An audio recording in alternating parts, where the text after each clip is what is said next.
Faf দু প্লাসি কি আসলেই আউট ছিলেন? আইপিএলে আবারও থার্ড আম্পায়ারিং নিয়ে বিতর্ক। চেন্নাই সুপার কিংসের বিপক্ষে ম্যাচে নন স্ট্রাইক জোনে দাঁড়িয়ে বিতর্কিতভাবে আউট হয়ে সাজঘরে ফেরেন চ্যালেঞ্জার্স বেঙ্গালুরুর অধিনায়ক। প্লে অফে যেতে এই ম্যাচটা জিততেই হতো আরসিবিকে।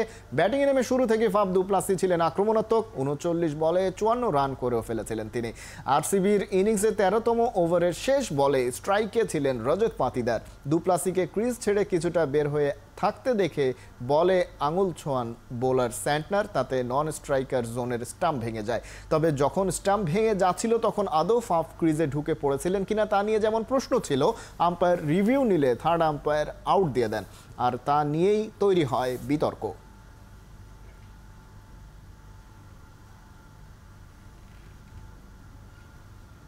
নগদে 500 টাকা বা তার বেশি পেমেন্টে পেতে পারেন ঢাকায় জমিসহ 20 কোটি টাকার পুরস্কার।